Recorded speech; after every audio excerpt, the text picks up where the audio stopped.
in Chota Udaipur revealed a stark reality. Families of persons with disabilities earn an average of just 4,000 rupees per month.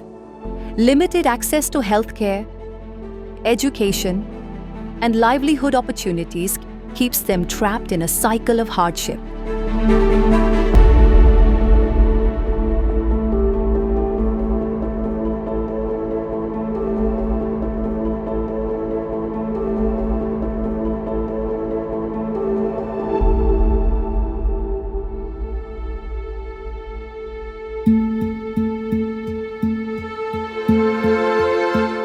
To address these challenges, the Hans Foundation launched an equitable and inclusive Tomorrow Gujarat. With a community-based inclusive development approach, we are reaching 450 individuals, including children and adults with disabilities and their families.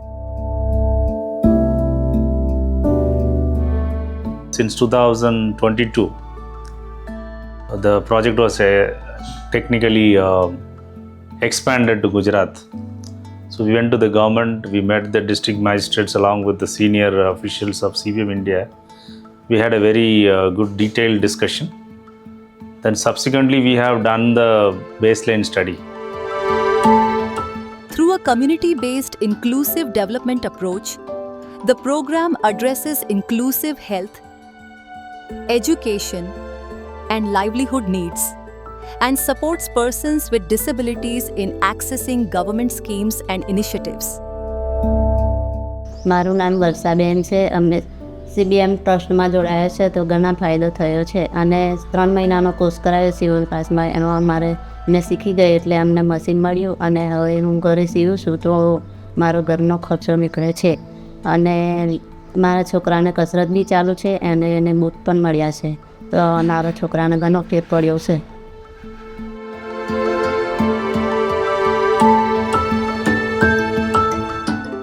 અસેસમેન્ટમાં અમારું હોય છે કે બાળકને પહેલાં કઈ તકલીફો હોય છે, બાળક શેનાથી સફર થઈ રહ્યું છે, અને પોસ્ટ અમારું જે અસેસમેન્ટ હોય છે, અસેસમેન્ટ દરમિયાન જે 5 થી 6 મહિનાનો સમયગાળો છે એ સમયમાં બાળક કઈ રીતે સ્ટેપ બાય સ્ટેપ પ્રાઇમરીથી બાળકને જે ટ્રીટમેન્ટ અમે એક્ટિવિટીઝ કરાવીએ છીએ, એક્ટિવિટીઝમાં અમે ટાસ્ક એનાલિસિસ એક્ટિવિટી, અલગ અલગ different colours, identification, self identification અને ઓક્યુપેશનલ થેરાપી અને સેન્સરી ઇન્ટિગ્રેશન અમારું બોડેલી સેન્ટર અને બીજું છે કોશિન્દ્રા, જ્યાં આજુબાજુના નજીકના દરેક ગામના બાળકો આવે છે અને રેગ્યુલર બાળકો આવીને અહીંયા અમારી પાસે સારવાર લે છે.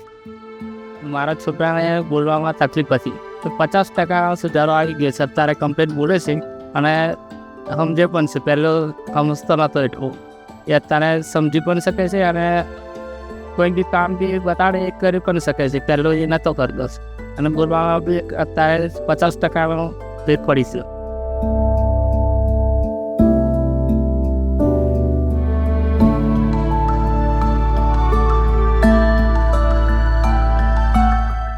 CBM સંસ્થા તરફથી અમને આ તુરલ શીખવાનું શીખાયું હતું. અમે ત્યાં શીખવા ગયા હતા અને અમને ટ્રેનિંગમાં સારી રીતે શીખવાડ્યું મેડમે અને પછી અમને ત્યાંથી સામાન પણ આપ્યો તોરણ બનાવવા માટે, જેથી અમે ઘેર બેસીને બનાવીએ છીએ અને ધંધો પણ કરીએ છીએ અને ઓર્ડર પણ આવે છે, જેથી બનાવીને અમે વેચીએ છીએ. અમને પૈસા પણ સારા મળે છે એના અંદર.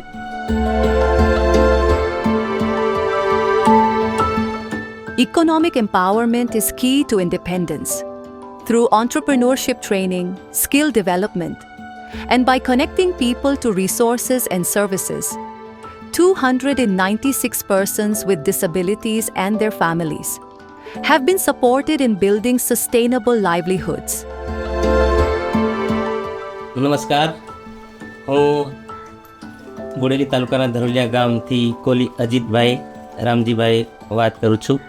પહેલાં તો મારી પાસે કંઈ હતું નહીં અને જ્યારે CBM ઇન્ડિયા ટ્રસ્ટ બોડેલીની અંદર આવ્યું ત્યારે અમને ખૂબ સારી સફળતા મળી.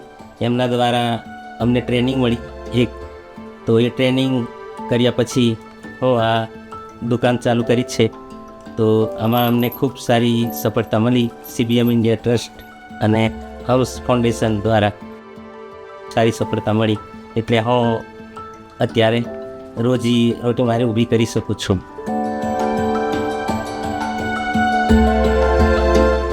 મને સંસ્થા તરફથી મધ્યપ્રદેશ પ્રવાસમાં ખેતીવાડીને લગતા લઈ ગયા. ત્યાં મને એક જ ખેતરમાં વિવિધ પ્રકારના શાકભાજી કઈ રીતે કરી શકાય તે મને જાણવા મળ્યું અને તે જાણીને હું મારા ખેતરે આવીને એ શાકભાજી વાવી છે. તેમાં ડુંગળી, ટામેટી, રીંગણ, દાણા, ગુવાર છે. અને એ શાકભાજી થશે ત્યારે મને જે આર્થિક ફાયદો થશે આવનારા દિવસોમાં, એટલે CBM સંસ્થા જે મને સપોર્ટ કર્યો છે તેમનો હું ખૂબ આભાર માનું છું. CBM ટ્રસ્ટ અને ધ હાઉસ ફાઉન્ડેશન સંચાલિત બોડેલી ખાતે જે પ્રોજેક્ટ ચાલી રહ્યો છે, જેમાં અમે 450 ફેમિલી સાથે કામગીરી કર્યા છે, જેમાં લાઇવલીહુડની અંદર 450 ફેમિલીનું અસેસમેન્ટ કરવામાં આવ્યું છે, જેમાં જેઓનો અલગ અલગ ટ્રેડ, અલગ અલગ જે શીખવા માગી રહ્યા છે એ બાબતની અમે એ લોકોની સાથે ટ્રેનિંગ કરવામાં આવી છે અલગ અલગ ટ્રેડમાં. ત્યારબાદ જે exposure visit multi layer farming અંતર્ગત જે લોકો જે ખેતી કરી રહ્યા છે એમાં જે મહત્તમ જમીન જે બગડી રહી છે એમાં મલ્ટીલેયર ખેતી અંતર્ગત એ લોકો ખેતીનો સારો એવો મહત્તમ ઉપયોગ કરી શકે એ બાબતની સારી એવી ટ્રેનિંગ અમે કરાવી છે. આ સાથે સાથે ગવર્મેન્ટ અને નોન ગવર્મેન્ટમાં જે આજીવિકાને લગતી સ્કીમો છે એનો ઉપયોગ કઈ રીતે કરી શકાય, એનો લાભ કઈ રીતે લઈ શકાય તે માટે અમે તાલીમ આપી છે અને ઓનલાઈન પોર્ટલ પર ફોર્મ કઈ રીતે ભરવું એની તાલીમ આપી છે. અમારો એમ એ છે કે એમના જીવનમાં સુધારો થાય અને એમની આવકમાં વધારો થાય એ અમારો પ્રયત્ન છે.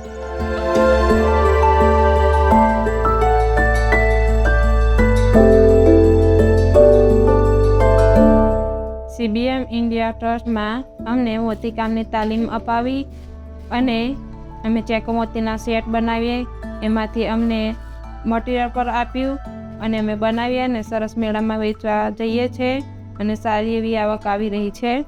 અમે સખી મંડળમાં પણ જઈએ અને ઇન્ડસ્ટ્રીમાં પણ જઈએ અને સરસ એવી આવક આવી રહી છે.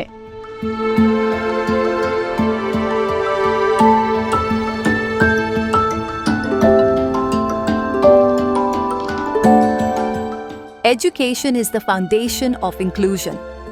Through home-based learning, teacher training, and the establishment of an inclusive learning resource center, Bodeli તાલુકાના જે દિવ્યાંગ બાળકો છે, જે મંદબુદ્ધિના બાળકો છે, જેને આઈડી કહેવામાં આવે છે, ઇન્ટેલેક્ચ્યુઅલ ડિસેબિલિટી, એવા 150 જેટલા બાળકોનું અસેસમેન્ટ કર્યું અને અસેસમેન્ટ કરતી વખતે અમે જે તે શાળાના ટીચરો, એના વાલી અને સભ્યશ્રીને જોડે રાખીને એનું અસેસમેન્ટ કર્યું અને અસેસમેન્ટ થયા પછી આઈપી બનાવી અને હોમ બેઝ થેરાપી અમે ઘરે ઘરે જઈને આ બાળકોનું શિક્ષણ અને એના જીવન જરૂરિયાત પ્રમાણેનું જીવન સારી રીતે જીવી શકે એ માટે એની જે દૈનિક ક્રિયાઓ છે એના પર કામગીરી કરી રહ્યા છે. અને છેલ્લા 6 માસથી અહીંયા કોસિંદ્રા ખાતે રિસોર્સ સેન્ટર ઊભું કરવામાં આવ્યું છે. સ્પેશિયલ એજ્યુકેટર તરીકે આ સ્કૂલના બોડેલી તાલુકાના દરેક સ્કૂલને એક શિક્ષકોને 104 શિક્ષકને અમે તાલીમ આપી છે દિવ્યાંગ બાળકો છે જે સમાવેશી શિક્ષણમાં જરૂરી છે. તથા આંગણવાડી બહેનોને 154 આંગણવાડી બહેનોને તાલીમ આપી છે તથા 22 એજ્યુકેટર શિક્ષકો છે એમને પણ તાલીમ આપવામાં આવે છે. we have reached 235 children with disabilities, ensuring their right to education. અત્રે કુસિંદા શાળામાં ગયા વર્ષે એક ઓડિટ થયું હતું. ઓડિટના ભાગરૂપે અત્રે CBM ઇન્ડિયા ટ્રસ્ટ માટે એક રૂમની ફાળવણી કરવામાં આવી.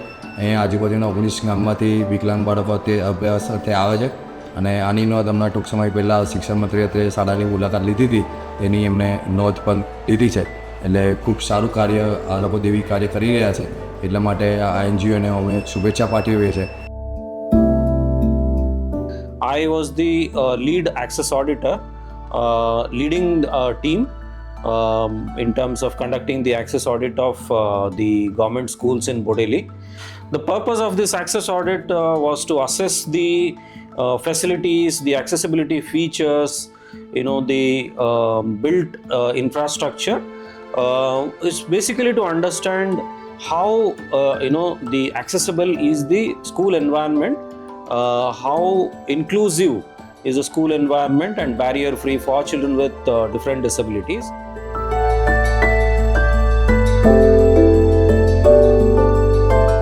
The journey towards inclusion is ongoing, but the change is real.